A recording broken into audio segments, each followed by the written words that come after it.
Hey guys, it's Riva and welcome to testing Obi-Wan Kenobi. Now that he's finally in the game, we're gonna go into a deep dive, test out loads of stuff and find out some hopefully really interesting things about the new hero. However, today's content is sponsored by Mastrop. This is probably going to be the official Riverton's face reveal on this channel, but today I'm testing out the AKG M220 headphone. Basically, these are studio headphones which are great for listening to music and making music because they don't have too many tweaks in them. You're listening to exactly what the music sounds like. They have a self-adjustment mechanic and they are very lightweight, so it makes for a really comfortable experience for playing long hours of gaming or making music for a long time, which is more or less always going to be the case. They have great reviews with over 10,000 purchases and I would highly recommend for the price. Check it out in the link in the description and in the card at the top right of the screen if you're interested in picking up a pair of these for yourself. So we're going to do one test of each ability to kind of rotate stuff and mix it up so it's not all on one ability at the same time. So starting with Defensive Rush, does it block anything other than just blasters? So the first thing I tested out was force powers. So say you're using Defensive Rush running towards a hero or a villain, would the force power connect with you? So we tried it out with Darth Maul's Force Choke, Kylo Ren's Force Pawn, Force Freeze, Palpatine's Chain Lightning, and all of those still went through the block. So it is literally just blaster bolts, and I know some of you guys was questioning, does it stop anything else? And no, it doesn't. It is literally just blaster bolts. So it's a bit different and a bit less than the standard block Obi-Wan has, but it doesn't block force powers, no. I also tried out secondary fire. Now it blocks some secondary fire because it can technically be a blaster bolt, but there's still splash damage going on, so you will still take some kind of damage from that. So the mind trick, does it stop abilities while they're in use? So for example, if Grievous is using Claw Rush along the floor, will a mind trick from Obi-Wan stop him using that completely? And no, their ability will actually be continued. So whichever ability is being used by a villain and Obi-Wan mind tricks them, that ability that is being used will still be able to be used. And I further tested this with Bossk's grenade launcher. So that ability is kind of like a switch in primary weapon. So if Obi-Wan was to mind trick Bossk, then he would still be able to use his grenade launcher. I thought that it would stop the ability completely and you'd return to your Relby, just a standard shotgun. But no, you actually stay in use of that ability. So keep that in mind when you're going up against villains, that you will possibly still take some damage from whichever ability you're up against. Now onto the push. Now something that I think is going to be a really good tip for everybody, and this is from Immortal Soldier on Twitter. He basically showed that the crosshair of your force push is where you're actually going to end up doing some kind of damage. So you can see in these clips that I use force push, I charge it up and it should be able to hit the enemy, but it doesn't. This is because the small circle crosshair isn't on the enemy. You can see that this comparison, that when it is located on the enemy, then the force push will work. So this is something that you need to be really skillful almost using. So the force push isn't just this area of where you can actually hit someone, you need to be really accurate with it. Because as you increase the range, it's kind of like a very tight gap. So you need to make sure you're accurate locking onto a target when using this force push.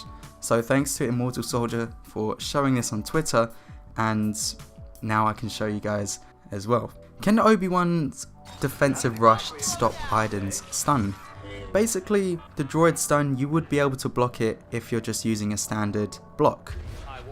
But would you be able to stop it if you're using Defensive Rush? And unfortunately you can't. You will actually be stunned out of your ability. So I think that's important for you guys to know, because Defensive Rush kind of gives you the impression that you can rush through everything and you're invincible. But you're really not. It literally is just the blaster bolts that can be blocked or deflected. But it is still a very good ability. There's stuff that you can increase the amount of damage you're actually deflecting back, and some others. So it's really good, even though you might not be able to get a 1-up in Heroes vs Villains. So I also tried this out with Phasma, because you know that tip I showed you a while ago for Yoda, Luke and Rey, where you can basically walk into Phasma's droids if you're blocking and you won't take any stun. So I tried this out with Defensive Rush, and I'm not too sure what to make of it. It kind of does look like it works. So you can use Defensive Rush into Phasma's droids and not get stunned or anything. The only thing is, if you were to connect with a villain, or if Phasma's inside, as soon as you strike, then of course you're going to get stunned. But it's still a pretty interesting thing to know. So you can run in, get stunned once, deal some damage, and then start blocking and do what, you know, Luke, Yoda and Rey do. So take that with however you want to use it, I guess, because a Defensive Rush can go through Phasma's droid. Now the Mind Trick, something that I know you guys have asked a lot, I've seen so many comments of it. Does it counter Boba Fett's jetpack? Because if it stops abilities, does that include Boba Fett's jetpack? And no, it doesn't. I've tested this out, and Boba can still use his jetpack after being Mind Tricked, so the jetpack itself doesn't count as an ability.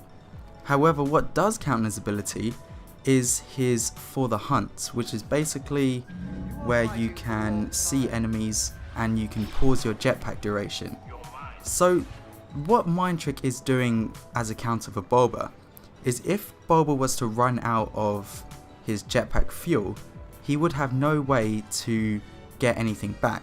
So once it's run out, then that's it, it's run out. Until the ability is over, of course.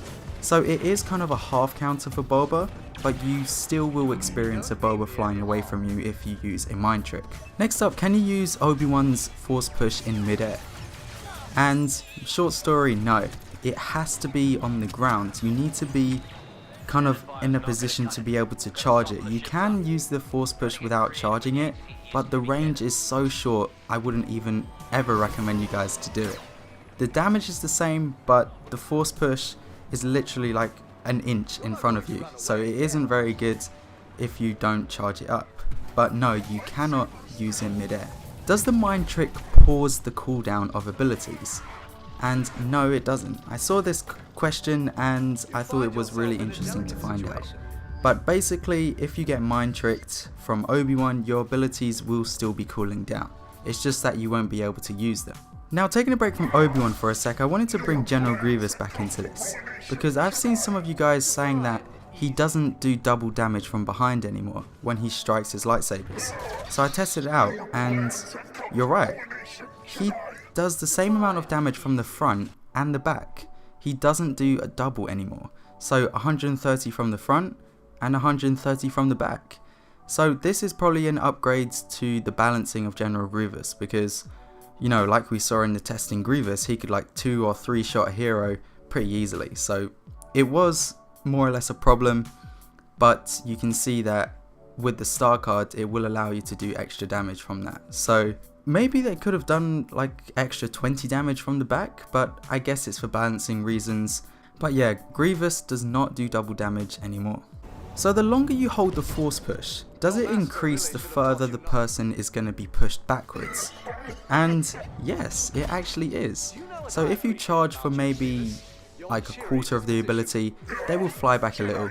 You know, it will connect as long as you got the crosshair like the tip before showed. But if you hold it for the entire duration of the charge, they will actually go flying back so much further. So it is definitely a trade-off ability.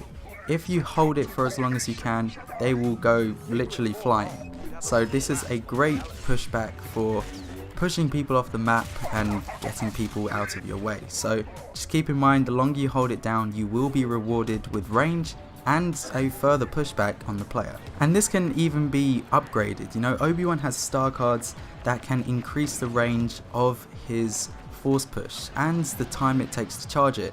So pairing them two together and you have yourself a very good looking Obi-Wan. Just imagine what Obi-Wan could be at epic level. Same thing with Grievous. Starting out with these heroes, it can be tough to use, but getting these star cards and they suddenly become some of the best heroes. But that's basically all I can do for now in arcades. You know, there's not too much stuff I can do with vehicles or objectives and stuff like that, but more or less this is what you can expect to experience from Obi-Wan. So going into heroes versus villains, I hope you guys now have a few tips under your belt to successfully get a good round or get a few eliminations with Obi-Wan. So that's basically it for testing Obi-Wan. If you enjoyed this video, be sure to leave a like, and if you want to see any more Geonosis and Obi-Wan gameplay, there's a playlist you can check out in the cards where it's just a group of YouTubers sharing great videos. So thanks again for watching. My Discord is in the description. Thanks again to the amazing Patreons for the continued support for the channel, it's greatly appreciated. And thanks for watching, it's been Riva, and I'll see you in the next video.